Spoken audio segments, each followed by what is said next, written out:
Assalamualaikum warahmatullahi wabarakatuh. Baiklah, kami dari kelompok 4 akan menjelaskan tentang isu digital. Sebelum kami menjelaskan, kami akan memperkenalkan diri masing-masing. Saya Adisti Maharani Putri.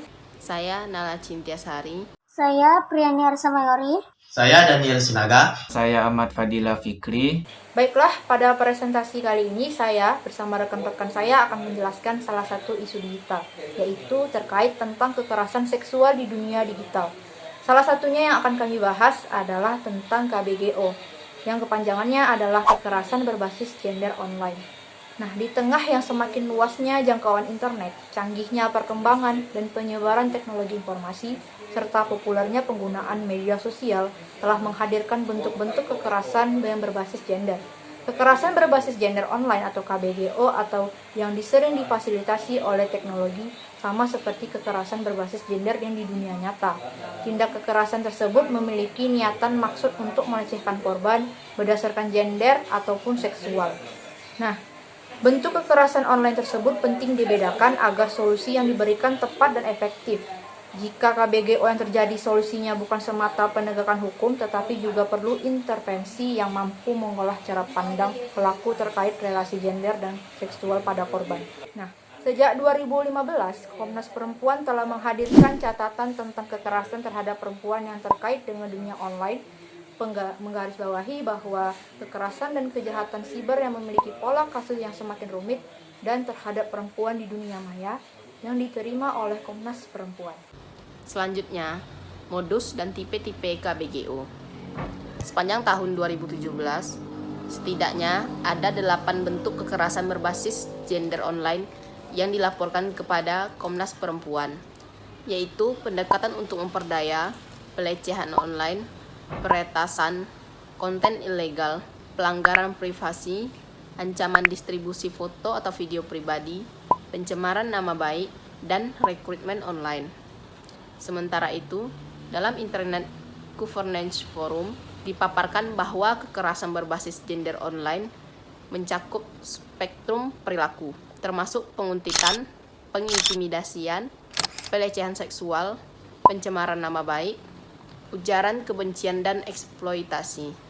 KBGO juga dapat masuk ke dunia offline, di mana korban atau penyintas mengalami kombinasi penyiksaan fisik, seksual, psikologis, baik secara online maupun langsung di dunia nyata saat offline. Kasus selanjutnya yaitu pengawasan dan pemantauan, terdiri dari 4. Yang pertama yaitu memantau, melacak dan mengawasi kegiatan online atau offline seseorang. Yang kedua yaitu menggunakan spyware atau teknologi lainnya tanpa persetujuan dari orang tersebut. Yang ketiga menggunakan GPS atau geolokator lainnya untuk melacak pergerakan target. Yang terakhir yaitu menguntit atau stalking. Kasus selanjutnya yaitu perusakan reputasi atau kredibilitas. Yang pertama yaitu membuat dan berbagi data pribadi yang salah atau akun media sosial dengan tujuan merusak reputasi seseorang. Yang kedua yaitu memanipulasi atau membuat konten palsu. Yang ketiga, mencuri identitas dan impersonasi, misalnya berpura-pura menjadi seseorang. Yang ketiga, menyebarluaskan informasi pribadi untuk merusak reputasi seseorang. Yang terakhir yaitu membuat komentar atau postingan yang bernada menyerang, meremehkan atau lainnya yang palsu dengan maksud mencoreng reputasi seseorang, termasuk pencemaran nama baik. Pelecehan yang dapat disertai dengan pelecehan offline. Hal ini dapat terjadi melalui online harassment atau pelecehan yang dilakukan secara berulang-ulang melalui pesan, perhatian, dan kontak fisik yang tidak diinginkan.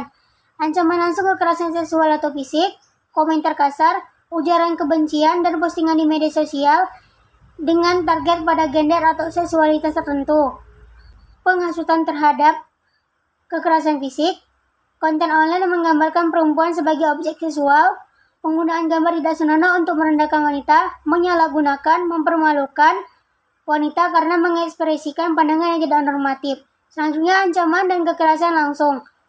Perdagangan perempuan melalui penggunaan teknologi, termasuk pemilihan dan persiapan korban, termasuk kekerasan seksual terencana, pemerasan seksual, pencurian identitas atau properti. peniruan atau impersonasi yang mengakibatkan serangan fisik. Selanjutnya, serangan yang ditujukan ke komunitas atau organisasi. Ini dapat terjadi melalui meretas situs web, media sosial, dan email organisasi dan komunitas dengan niat jahat. Selanjutnya, pengawasan dan pemantauan kegiatan anggota komunitas atau organisasi. Ancaman langsung kekerasan terhadap anggota komunitas atau organisasi. Pengepungan atau mobbing, khususnya ketika memilih target untuk intimidasi atau pelecehan atau sekelompok orang daripada individu. Pengungkapan informasi yang sudah dianonimikan, seperti alamat dan tempat penampungan. Masing-masing korban atau penyintas KBGO mengalami dampak yang berbeda-beda. Berikut ini hal-hal yang mungkin dialami oleh para korban dan penyintas KBGO. Yang pertama, kerugian psikologis. Korban atau penyintas mengalami depresi, kecemasan, dan ketakutan. Ada juga titik tertentu di mana beberapa korban atau penyintas menyatakan pikiran bunuh diri sebagai akibat dari bahaya yang mereka hadapi. Lanjut yang kedua, keterasingan sosial.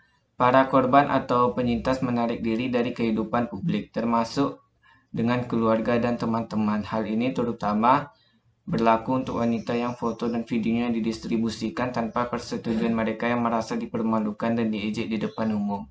Yang ketiga, mobilitas terbatas. Para korban atau penyintas kehilangan kemampuan untuk bergerak bebas dan berpartisipasi dalam ruang online dan offline. Yang kelima, sensor diri. Dikarenakan takut akan menjadi korban lebih lanjut dan karena hilangnya kepercayaan terhadap keamanan menggunakan teknologi digital. Menghapus diri dari internet memiliki implikasi lebih lanjut di luar sensor diri, seperti putusnya akses ke informasi, layanan elektronik, dan komunikasi sosial atau profesional. Selain dampak pada individu, konsekuensi utama dari kekerasan berbasis gender online adalah penciptaan masyarakat di mana perempuan tidak lagi merasa aman secara online atau offline. Mungkin itu saja dari kelompok 4 menjelaskan tentang isu digital terkait dengan kekerasan berbasis gender online ataupun KBGO. Sekian dari kelompok kami. Assalamualaikum warahmatullahi wabarakatuh. Terima kasih.